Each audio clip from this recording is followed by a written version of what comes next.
안녕하세요.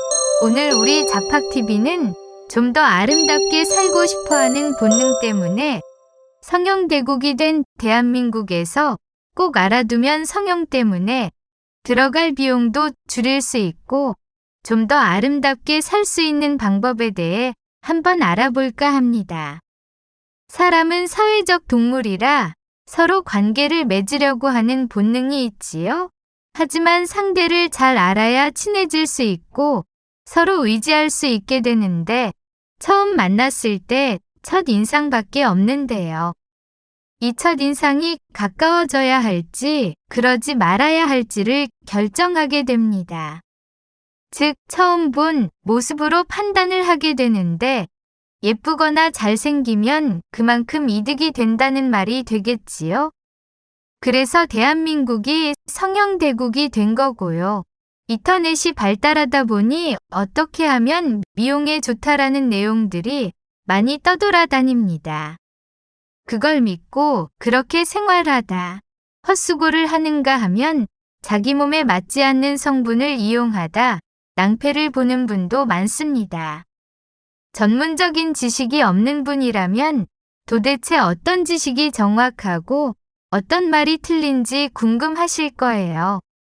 전문가나 관련 업종에 근무하시는 분이 보시기엔 말도 안 되는 그럴듯한 정보들이 한도 끝도 없이 나오고 퍼지니 어처구니 없겠지만 일반인은 그냥 전문가 같아 보이는 사람이 그렇다고 하면 그에 휩쓸려 오판을 해서 엉뚱한 돈을 바르게 되는 경우도 많습니다. 그래서 오늘 우리 자팍TV가 인터넷에 떠돌아다니는 많이 퍼진 지식 중 몇 개를 선별해서 진짜가 뭔지를 알려드릴게요. 우선 사람의 피부는 나이를 먹어가면 주름살도 생기고 처지게 되어 있습니다. 하지만 얼굴 피부를 깨끗하고 아름답게 하고 주름살 생기는 걸 막기 위해서는 얼굴 마사지가 좋다고들 하는데요. 시중에는 얼굴 마사지하는 봉이나 마사지용 제품들이 많이 나와 팔리고 있습니다. 그런데 얼굴 마사지는 정반대의 효과를 나타낼 수 있답니다. 얼굴 마사지는 얼굴 피부가 늘어나 처지고 건버섯 같은 것을 유도하게 될 수 있으니까요. 우리 피부를 탱탱하게 만들어주는 건 섬유조직의 일이에요. 탱탱한 피부를 유지하기 위해서는 이 섬유조직을 가능한 오래 유지되도록 해야 합니다. 그런데 마사지를 하느라 얼굴이 늘어나고 당겨지면 이 섬유조직에 상처를 주게 됩니다. 이 피부 마사지는 피부를 지탱해주는 천으로 치면 올실 하나가 끊어지게 하는 것이 되니 역효과가 나게 된다는 거죠. 물론 전문가가 한다면 이 섬유조직이 상하지 않도록 해서 문제가 안 생기게 해주겠지만 일반인이 하는 것은 추천하고 싶지 않네요.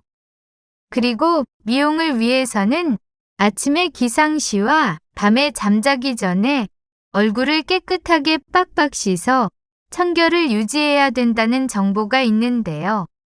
이 정보는 도리어 피부에 악영향을 줄 수 있답니다. 물론 몸을 깨끗하게 하는 것은 사회생활을 하기 위해서는 당연하지만 너무 자주 박박 씻게 되면 피부 건조나 거칠어진 피부 때문에 고민을 할 수 있게 될 겁니다. 대부분 아침에 일어나서 세수하고 밤에 잠자기 전에 목욕하며 씻는 것은 보통 당연하다고 할 수 있을 겁니다. 하지만 사람 피부는 그렇게 자주 박박 씻으면 피부 상주균이 감소해서 유해균이 늘어나게 되어 피부가 나빠질 수 있습니다. 우리 피부는 피부 상주균에 의해 약산성을 유지해서 유해균의 증식을 억제하고 있는데요. 피부는 신진대사를 하기 때문에 죽은 피부는 때와 함께 다 떨어져 나가게 되어 있어 당연하게 매일 깨끗하게 유지되도록 되어 있어요. 그러니 피부를 닦을 때도 너무 깨끗하게 박박 닦으면 피부의 피부 상주균이 줄어들어 피부의 균형이 깨지니 닦더라도 피부의 생리 기능을 방해하지 않는 범위 내에서 닦아내도록 해야 된다는 거죠. 사람 피부는 너무 자주 박박 씻어내어 피부가 상처를 입을 정도가 아니라면 보습용 스킨케어 상품은 바를 필요가 없습니다. 적당히 씻고 피부 건조 같은 게 걱정이 된다면 오일이나 바세린 같은 피부 보습용 제품 정도만 발라줘도 됩니다. 미용을 위해서는 피부에 좋은 22시에서 새벽 2시, 이른바 골든타임에는 꼭 잠을 자야 된다고 하는 정보가 있는데요. 미용에 관심이 있으신 분은 카페나 블로그 같은 데서 한두 번씩 보신 경험이 있으실 거예요. 그 이유가 이 시간에는 성장 호르몬이 많이 분비되는 시간이기 때문에 미용에 아주 좋다고들 합니다. 그러나 이 수면의 골든타임로는 의학적인 근거가 전혀 없는 지식이에요. 밤 10시부터 새벽 2시까지 성장 호르몬이 많이 나오는 게 아니라 성장 호르몬은 REM 수면과 비렘 수면이 반복되는데 초기 비렘 수면 때 많이 분비된다고 합니다. 숙면만 취한다면 몇 시에 자든 성장 호르몬의 분비가 똑같다는 거죠. 양질의 숙면은 신진대사를 촉진하고 건강을 위해서 아주 중요하니 꼭 숙면을 취하도록 하세요. 깨끗한 피부를 원하신다면 이런 엉터리 정보보다 제일 먼저 자외선을 차단하도록 하세요. 사람 피부의 노화는 가령에 의한 자연 노화보다 자외선에 의한 노화가 제일 크다고 합니다. 나이를 먹어 피부가 노화될 때는 피부가 얇아지는데 자외선에 의한 노화는 어려서부터 받은 자외선의 토탈량에 의해 이 자외선에 대한 피부의 방어 반응으로 두껍고 거칠어지며 피부색도 짙어지게 되지요. 이 자외선 노화는 진피에 있는 우리 피부의 탄성을 담당하는 탄성 섬유도 파괴해서 피부의 탄력이 줄어드는 것은 당연하고 주름살과 피부에 처짐이 생겨나죠. 하지만 햇빛은 우리 건강을 위해 꼭 필요한 것입니다. 우리 몸은 햇빛을 받으면 체내에서 비타민 D가 생성이 되고 이 비타민 D는 건강을 위해 필수적인 영양소입니다. 또 햇빛은 체내 시계를 조정해주는 기능도 있습니다. 그러니 자외선이 무섭다고 햇빛을 무조건 피한다는 건 재고를 하세요. 햇빛에 너무 과하지 않게 적당히 피부를 노출시키세요. 지금 판매되고 있는 선크림에는 자외선 흡수제와 자외선 산란제 두 가지가 있는데요.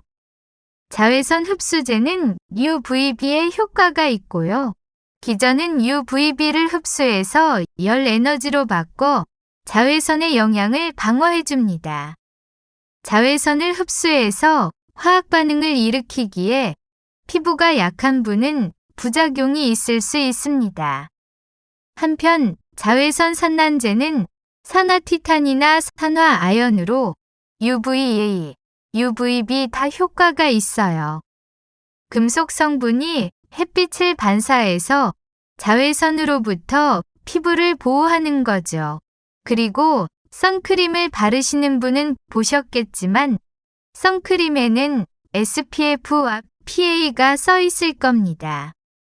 자외선 차단지수란 선 프로텍션 팩터로 줄여서 SPF라고 하고 UVB를 차단하는 제품의 차단 효과를 나타내는 지수로서 자외선 차단 제품을 도포하여 얻은 최소 홍반량을 자외선 차단 제품을 도포하지 않고 얻은 최소 홍반량으로 나눈 값입니다.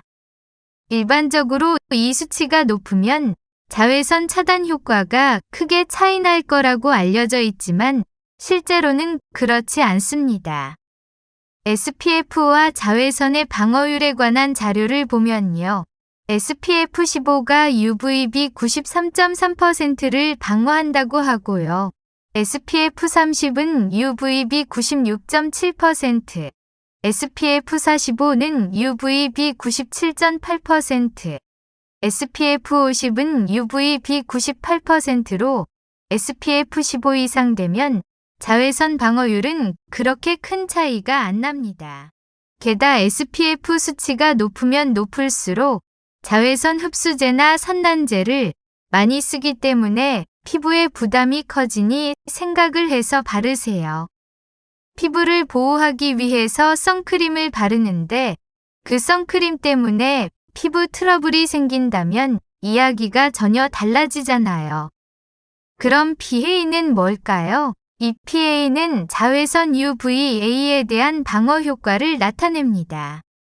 이것도 플러스가 많으면 많을수록 효과가 높다고 알려져 있는데요. 같은 이유로 자기 피부에 맞는 제품을 고르셔야 합니다. 선크림을 잘 사용하는 방법을 알려드리자면요. 어떤 제품을 사용하느냐보다 그 제품이 유지되는 시간을 알아서 자주 바르시는 것이 제일 중요해요. 효과 높은 자외선 차단제를 듬뿍 바르는 것보다 적당히 자주 발라주는 것이 차단 효과가 아주 좋답니다. 외부 활동하신다면 2~3시간에 한 번씩 덧발라주는 것이 적당하실 거예요. 피부에 스며들게 바르는 것이 아니라 피부 위에 올려놓는다는 개념으로요.